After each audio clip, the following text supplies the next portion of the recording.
नमस्कार। वाल्मीकि जी के परिचय के बाद चलते हैं रामायण की ओर।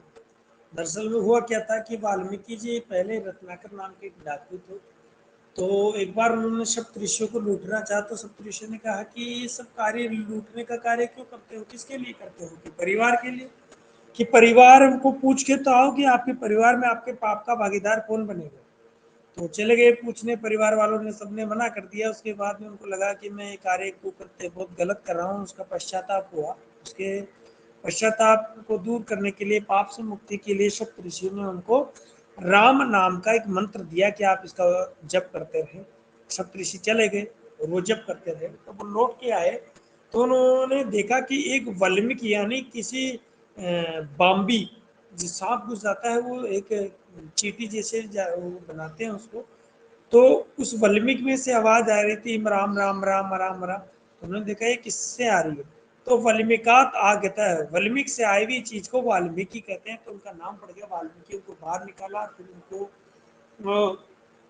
शुभ आशीर्वाद दिया। उन्होंने तपस्या करी, ब्रह्मा जी प्रसन्न हुए। ब्रह्मा जी ने भी उनको वरदान दिया कि आप भूत भविष्य वर्तमान तीनों की ज्ञाता बने और एक महाकाव्य लिखे जो लोक रंजन और सभी लोगों को समझ में आए। वेद जैसी जटिल भाषा से दूर का रहने अन्य ग्रंथ लिखने का उन्होंने संकेत किया। फिर एक बार क्या हुआ कि दो क्रंच पक्षी थे, तो वो मिलन, उनकी मैटिंग हो रही थी और उसी समय किसी व्याध ने तीर मार दिया और तीर मारने से उनमें से एक मर गया। तो उनके मरते ही उनको विषाद हुआ, उनको दुख हुआ और उनके मुंह से अनुष्टुप छंद में एक श्लोक निकला। उससे भी लौकिक काव्य की उत्पत्ति मानी जाती है। कुल मिला के कहने का तात्पर्य यह है कि वेदों में मंत्र जैसी क्लिष्ट भाषा से दूर सामान्य लोग को समझ में आने वाली भाषा, वेदों में पार ब्रह्म परमेश्वर देवता इत्यादियों को जैसे जटिल विषयों को छोड़कर राम जैसे लोगों के बीच में रहने वाले नायक को लेकर के जो कहानी को आधार बनाकर जो काव्य लिखा गया, वो काव्य ना होकर महाकाव्य था। उसमें 600 से अधिक सर्ग थे। तो चलते उसी की चर्चा में। रामायण हमारा पहला महाकाव्य, हमारा पहला लौकिक काव्य रामायण। तो रामायण एक विधा है महाकाव्य की। महाकाव्य में चारों वर्गों, चतुर्वर्ग, धर्म प्राप्ति, धर्म अर्थ का मोक्ष की प्राप्ति होनी चाहिए। 8 से अधिक सर्ग होने चाहिए, एक नायक होना चाहिए, कहानी होनी चाहिए, एक मुख्य रस होना चाहिए। तो इन सारी विधाओं की पूर्ति करने के कारण ये महाकाव्य है। इसकी प्रकृति के आधार पर इसके नाम दिए गए हैं। जैसे राम रावण योर युद्धम, राम रावण का युद्ध बहुत ही प्रसिद्ध युद्ध हुआ है। तो राम रावण के युद्ध के कारण इसको युद्ध काव्य भी कहा जाता है। और सबसे पहला काव्य है तो आदि काव्य है, आर्ष काव्य है, वीर काव्य है और सेतु काव्य है। ध्यान रखना, कई बार बच्चे क्या करते हैं, कंफ्यूज हो जाते हैं कि युद्ध काव्य तो कौन सा है, वीर काव्य कौन सा है।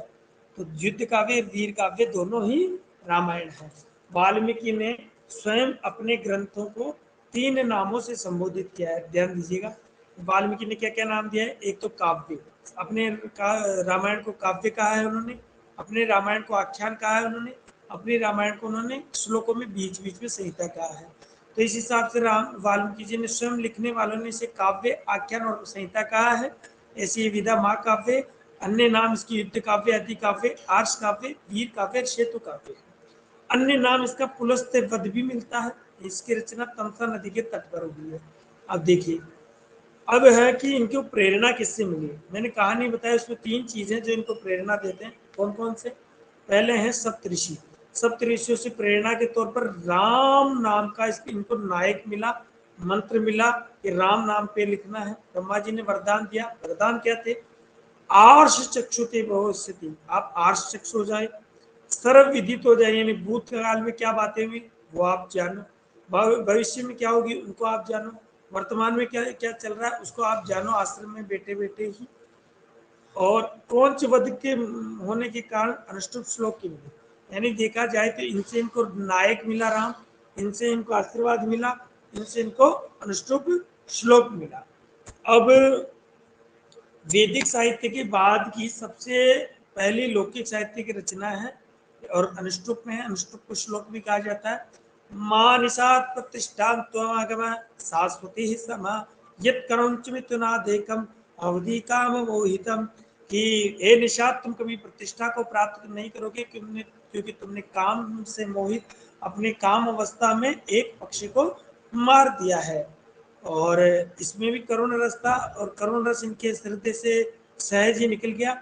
ये कि लगभग जैसे राम और सीता जी का वियोग हुआ है, वैसे ही वियोग को क्रौंच पक्षी का हुआ है, तो वियोग को लेकर इन्होंने काव्य लिखा। अब नायक किसको बनाए, तो विष्णु के दशावतार हैं, तो दशावतार के अंदर से 7वें अवतार को इन्होंने अपना नायक बनाया। उसके छंद लिया अनुष्टुप और रीति ली वेदर्भी, रस है करुण। लेकिन इस रामायण बहुत बड़ा ग्रंथ है, रामायणे नवरस रुचिराकृति, पूरे पूरे नवरस मिल जाए ढूंढे तो। इससे विप्रलंब या वियोग श्रृंगार भी है इसमें, क्योंकि सीता जी का राम जी से वियोग हो गया। गुण प्रसाद और माधुर्य है। व्युत्पत्ति राम में फक प्रत्यय करेंगे तो आय नहीं नियम पड़कचगाम सूत्र से आयन हो जाएगा। राम में आयन जोड़ेंगे तो रामायण बन जाएगा। रामायण का अर्थ होता है राम जी का चरित्र। नायक नायिका, देखो राम नायक है, सीता नायिका है, लेकिन नायकों के 4 वेद है, उसमें से धीरोदात नाम के नायक है राम जी, और सुइया या स्विकिया नाम की नायिका है सीता। ऐसे ये हुई छोटी मोटी जानकारी, यही तो सब जगह मिल जाती है। परंतु आजकल आरपीएससी ने, जैसे मैं पुराने पेपर देख रहा हूँ, असिस्टेंट प्रोफेसर का पेपर आया था, उसमें जटिल सवाल भी काफी आए थे। जैसे जटिल सवाल टीका से, उपाख्यान से लेकर के। तो आगे चलते हैं। कांड, कांड है 7। आपको याद रखने की ट्रिक है, ट्रिक है हमेशा दूसरे की पहले अटपटी लगते हैं, फिर याद करते करते याद हो जाती है। जिसे बायो, बायोलॉजी होती है, तो बायो अर की सुयुद्धोत्तर, बा से बालकांड 77 सर्ग है, और प्रक्षिप्त माना गया है इनको, यानी बाद में जोड़ा गया है कि पहला कांड। यो से अयोध्या कांड 119 सर्ग, अर से अरण्य कांड 75 सर्ग, की से किष्किंधा कांड 67 सर्ग। सबसे कम सर्ग किष्किंधा कांड में है, तो सबसे छोटा सर्ग कौन, सबसे छोटा कांड कौन सा होगा, सबसे छोटा कांड है किष्किंधा कांड। सुंदर कांड में 68, युद्ध कांड में 128, 128 यानी सबसे बड़ा हो गया है। उत्तरकांड में 111 यानी प्रक्षिप्त है। देखो प्रक्षिप्त का मतलब होता है बाद में जोड़ा है। अब बाद में क्यों जोड़ते हैं, तो कि उसकी स्पष्ट व्याख्या करने के लिए बाद में कुछ जोड़ते हैं। अब ये बाद में जोड़ा गया ऐसा क्यों है, क्योंकि देखिए सबसे पहले तो ये कहानी जो है ऐसे कि ऐसे इन श्लोकों, इन पहले और बाद के कांड में इनकी संक्षिप्त या सार भी इसमें जोड़ दिया गया है। तो फिर विद्वानों ने कहा कि जब पूरी कहानी इसमें, तो सार लिखने की क्या जरूरत थी। थोड़ी वाल्मीकि जी की शैली नहीं मिलती, थोड़ा कवित्व का वर्णन मिलता है, तो बड़ा आदमी अपना नाम नहीं लेगा और अपनी चर्चा नहीं करेगा। इधर उधर के आख्यान बहुत ज्यादा जोड़ दिए गए हैं, कहानी को बड़ी कर दिया गया है। इस वजह से बाल कांड को शुरू वाले को और आखिरी को बाद का प्रक्षिप्त जाना गया। लेकिन मैंने इस रामायण को पढ़ी है, तो उससे मुझे लगता है कि पूरी की पूरा बालकांड प्रक्षिप्त नहीं है, पूरा पूरा उत्तरकांड प्रक्षिप्त नहीं है, कुछ अंश बाद में जोड़ दिए गए हों, परंतु ये है वाल्मीकि जी की रचना। अब देखिए सर्ग कितने हो गए, 645 हो गए। श्लोक कितने हो गए, 24,000। अब 24,000 होने के कारण चतुर, चतुर यानी 4, विंशति यानी 20, 4 और 20 कितने हो गए, 24। शास्त्र यानी 1000, यानी 24,000 संहिता है, 24,000 श्लोक है। अब संपुट, जैसे रामचरितमानस की कोई भी चौपाई पढ़ते समय हम संपुट लगाते हैं कि मंगल भवनय मंगलहारी, ऐसे ही इस संपुट इसलिए लगाते हैं ताकि कोई भी सिद्ध काम, हमारा काम सिद्ध हो जाए। तो ये कार्य सिद्ध होने के लिए इसमें गायत्री मंत्र का संपुट दिया गया है। प्रत्येक 1000 श्लोक पूरे होते ही गायत्री मंत्र का एक पद दिया जाता है। गायत्री मंत्र ऋग्वेद से लिया गया है, ऋग्वेद के 3रे अध्याय से लिया गया है। ये सवित्री देवता को लेकर के लिखा गया है, और ब्राह्मणों के लिए या किसी यज्ञोपविधान करने वाले के लिए गायत्री मंत्र का पठन अनिवार्य है। तो रामायण पढ़ते समय गायत्री मंत्र का जाप हो जाए, इस उद्देश्य को रख करके जो पढ़ने वाले हैं उनके सभी कार्य सिद्ध हो जाए, इसलिए इसको गायत्री मंत्र का संपुट दिया गया है। अब देखो गायत्री मंत्र में 24 पद है, 24 पद है, इनटू प्रत्येक 1000 पे एक पद आएगा, तो 24 पद पूरे होते होते कितने श्लोक हो जाएंगे, 24,000। 24 अक्षरों पे 24,000 श्लोक है। अब टीका देखिए, आरपीएससी ने भी अभी जस्ट पिछली परीक्षा में टीकाएं पूछी है कि कौन सी टीका है, किसकी है, मिलाना है, ऐसे कुछ था। तो तिलक ने नागेश भट्ट ने लिखी है तिलक टीका, नागेश भट्ट प्रसिद्ध वैयाकरण है, तो लघु शब्देन्दु शेखर इत्यादि ग्रंथ इन्होंने लिखे हैं। ये ग्रंथ निर्णय सागर प्रेस बंबई से 1902 में छपा। इसके संपादक केपी परब है। दीपिका वैद्यनाथ दीक्षित की टीका है। अमृत की कथक की टीका है। सर्वार्थ सारा बहुत प्रसिद्ध टीका वेंकटाद्वरी की। रामानुजी रामानुज की टीका है। वाल्मीकि अहोबल की है। विवरण दो प्रकार के विवरण है, लघु विवरण, बृहद विवरण, दोनों ईश्वर दीक्षित की टीकाएं हैं। रामायण शिरोमणि बंशीधर सिंह सहाय की टीका है। मनोहरा बहुत प्रसिद्ध टीका है लोकनाथ चक्रवर्ती की। धर्मकूट भी बहुत प्रसिद्ध टीका है त्र्यंबक की। रामायण तत्व टीका है महेश्वर तीर्थ की। और फिर उसके बाद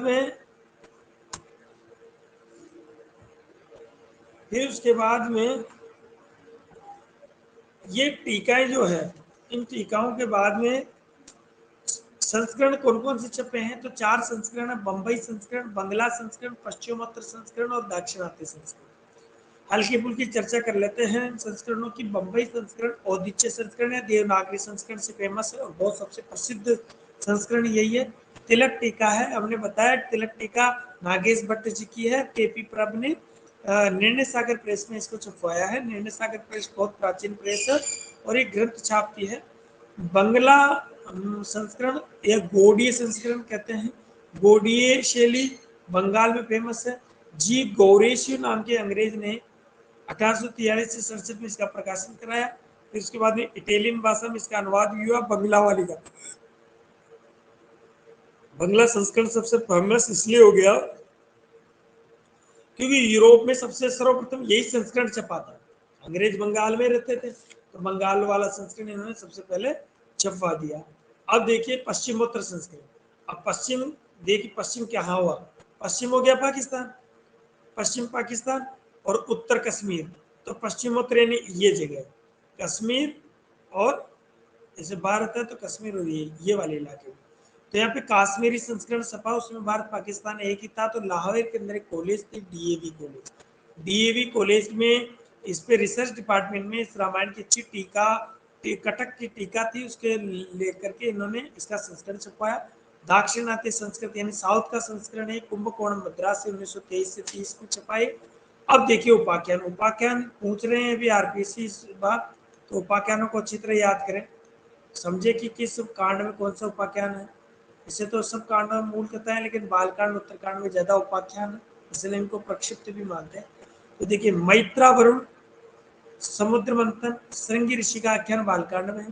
त्रिशंकु का ये स्वर्ग में ना जाकर बीच में अधर जू लोग गए थे, ऐसी कहानी बालकांड में मिलती है। अष्टावक्र पेट में अष्टावक्र हो गए थे, 8 जगह से टेढ़े मेढ़े। वामन अवतार की कहानी, अहिल्या उद्धार की कहानी, कार्तिकेय जी शंकर भगवान के पुत्र उनकी कहानी, मेनकार विश्वामित्र के प्रेम संबंध की कहानी, राजा हरिश्चंद्र की सत्यवादिता की कहानी, मरुतु की उत्पत्ति कैसे है वैसी कहानी, सुनसत की और कहानी की वो कैसे उसको उसके पिता ने भेज दिया, गंगा अवतरण की कहानी की कैसे गंगा स्वर्ग से उतर के आई, सागर के पुत्रों ने सागर को खोद दिया समुद्र मंथन का घोड़ा खोजने के लिए।